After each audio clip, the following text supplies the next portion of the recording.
বলছিলাম আমি আপনার প্রেমে পড়েছি, কার মেরেছে? হাই, আমি রূপম। এখন কথা হবে কিল বিল সোসাইটির মোস্ট অ্যান্টিসিপেটেড ট্রেলার নিয়ে, যেটা আজকে কিছুক্ষণ আগে ড্রপ করা হয়েছে। তো কেমন লাগলো এই ট্রেলারটা? দেখুন, আমি এটা আশা করছিলাম যে ট্রেলারটা খুব ভালো হবে। তো ট্রেলারটা কি সত্যি খুব ভালো হয়েছে জানবো আমরা আস্তে আস্তে। তবে তার আগে ট্রেলার দেখে যে গল্পের লাইনটা আমরা বুঝতে পারছি, এটা আমরা অ্যাজিউম করেছিলাম যে পরমব্রতর যে চরিত্রটা, যে মৃত্যুঞ্জয় কর, যে এখন হেমলক সোসাইটি চালায় না, সে এখন কিল বিল সোসাইটি চালায় এবং সে আপনাকে কিল করার পর একটা বিল বানাবে এবং আপনার মৃত্যুটা সে এনজয় করবে। এবং পর্ণার যে ক্যারেক্টার, যে একজন উঠতি স্টার, যার ফিউচার খুব ব্রাইট, তার একটা ভিডিও ইন্টিমেট তার বয়ফ্রেন্ডের সাথে ভিডিও, যেটা পর্ন সাইটে অ্যাভেলেবেল হয়ে গেছে এবং সে এই ডিপ্রেশনটা নিতে পারছে না এবং সে চায় সে নিজে মারা যাক, কিন্তু তার সাহসে কুলোচ্ছে না সুইসাইড করার। সেই সময় সে সুপারি দিচ্ছে এবং যে সংগঠনকে তার মৃত্যুর কন্ট্রাক্ট সে দিচ্ছে, তারা পাঠাচ্ছে মৃত্যুঞ্জয় করকে, অর্থাৎ পরমব্রতর ক্যারেক্টারটাকে, যে আসছে একে মেরে ফেলতে। তবে তার আগে এর সাথে কিছু সময় কাটাচ্ছে এবং প্রমিস করছে কিছু দিনের মধ্যেই তার ফটো টাঙানো থাকবে দেওয়ালে এবং সকলে তার স্মৃতিচারণ করবে। এবার সত্যি কি একে মারতে এসেছে, না আগের বারের মতো পুরোটাই একটা স্টেজিং?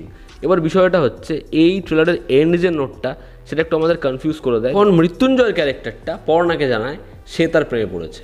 তো প্রশ্নটা হচ্ছে, এবার কি কন্ট্রাক্ট নিয়ে নিয়েছে বা পুরো বিষয়টাই রিয়েল হচ্ছে, কিন্তু এ মারতে চেয়েও মারতে পারবে না ভালোবেসে ফেলেছে বলে? না এমনটা হবে যে পর্ণা, যে একজন উঠতি স্টার ছিল, আমরা দেখতে পাই অনেকগুলো সিকোয়েন্স অঙ্কুশের সাথে, হয়তো এর সাথে একটা ছবি হওয়ার কথা হচ্ছিল, অঙ্কুশ ছবিতে একটা কেমিউ করছে, সে একটা বড় স্টার।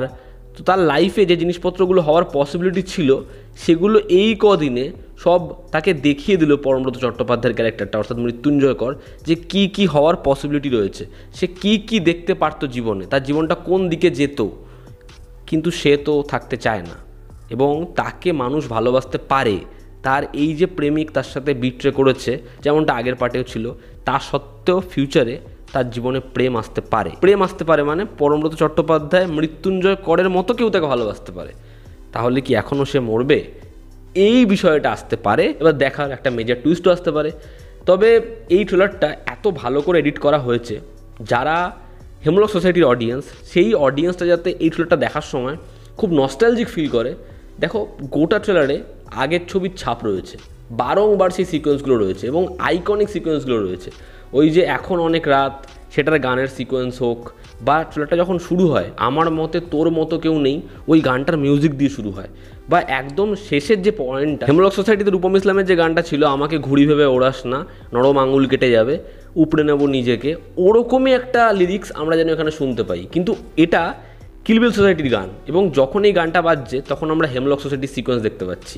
বা ওই যে শেষ পোর্শনটা, প্রেমে পড়েছি, গান মেরেছে বলছে, তারপর আমরা একটা শট দেখি হেমলকের। পুরো ট্রেলারটাকে এমন একটা জয় রাইডের মতো করে এডিট করেছে, যেখানে আগের সাথে পুরোপুরি কম্প্যারিজন করা যায়, তুলনা করা যায়। অডিয়েন্সের মনে হয় এটা একটা কোলাজ, ঠিক আছে, যেখানে আগের যে মুহূর্তগুলো সেগুলো এই ফ্রেমে রয়েছে, বারংবার ফিরে ফিরে আসছে, যেটা আমার মনে হয় ছবিটার জন্য খুব ভালো হবে। মিউজিক অলরেডি ভালো হয়েছে এবং এর পরের গানটার জন্য আমি আরও বেশি এক্সাইটেড। কিন্তু আমার মতে তোর মতো কেউ নেই, মানে ওই গানটা না আলাদাই লেভেলের জাস্ট। এবং সবথেকে ইম্পর্ট্যান্ট হচ্ছে এখানে পরমব্রত এবং কৌশানীর পারফরমেন্স। দেখো, পরমব্রত চট্টোপাধ্যায় খুব ভালো একজন পারফর্মার, তার ভালো ভালো পারফরমেন্স আমরা বহু ছবিতে দেখেছি এবং এখানে তার ক্যারেক্টারটাই এত শার্প, চরিত্রটা দেখলেই না ভালো লেগে যায়। তো সে খুব ভালো পারফরমেন্স দেবে আমরা জানতাম, কিন্তু কৌশানী সে এত ভালো কাজ করছে এবং এরকমভাবে সে নিজের যে একটা কমফর্ট জোন, সেখান থেকে বেরিয়ে সেরকম একটা ক্যারেক্টার প্লে করেছে, এটাতে আমি খুব খুশি। ওই যে জায়গাটা, যে কন্ট্রাক্ট ক্লিয়ার, আমাকে মারবে বলে রেখেছি, চা খাবি, ওই সংলাপটা দেখবেন যে একই টোনে একই জায়গায়, ওই যে দুটো, মানে এরকম ধরনের অ্যাপ্রোচ কিন্তু শ্রীজিৎ মুখার্জির ছবিতে থাকে, বারংবার আমরা দেখেছি, খুব চাচা ছোলা সংলাপ। তো ওটাকে যেরকমভাবে রপ্ত করছে, যেরকমভাবে বলছে, খুব খুব ভালো। বা যখন ওই পোর্শনটায় সে চিৎকার করছে, পাগলের মতো করছে, বা যখন ওই জায়গাটা বলছে যে আমার এরকম একটা ভিডিও, ইন্টিমেট ভিডিও, সেটা সব জায়গায় ভাইরাল হয়ে গেছে আর তুমি কি জানো না, ওই যে মানে ওর যে মোডগুলো যেরকমভাবে চেঞ্জ করতে করতে গেছে, ভীষণ ভীষণ ভালো। তা কৌশানীকে খুব দেখতেও খুব ভালো লাগছে এবং ওর সংলাপ পারফরমেন্সও খুব ভালোভাবে বোঝা যাচ্ছে। পরমব্রত তো দেখুন আনন্দকর চরিত্রটা আমার ভীষণ পছন্দের, এবং এখানে মৃত্যুঞ্জয় চরিত্রটাও খুব ভালো লাগছে তাকে, তার লুকসটা খুব অ্যাট্রাকটিভ এবং যেরকম ধরনের জিনিসপত্র গোটা ছবিতে সে করবে আমাদের মুখে সে হাসি ফিরিয়ে আনবে।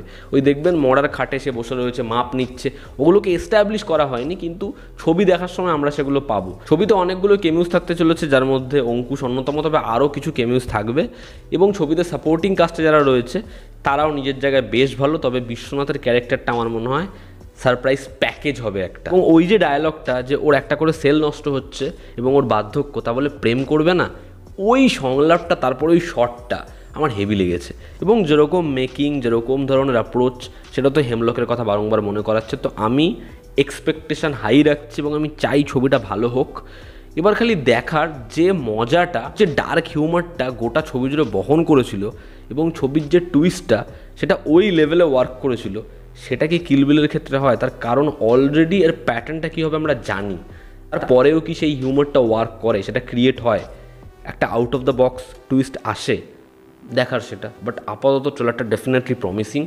দেখার পরবর্তী গানগুলো কেমন হয়। তোমরা যারা এই ট্রেলারটা দেখেছো তোমাদের কেমন কি লেগেছে জানিও। জনতা আমাদের পাশে আছে। আবার দেখা হচ্ছে, টেক কেয়ার।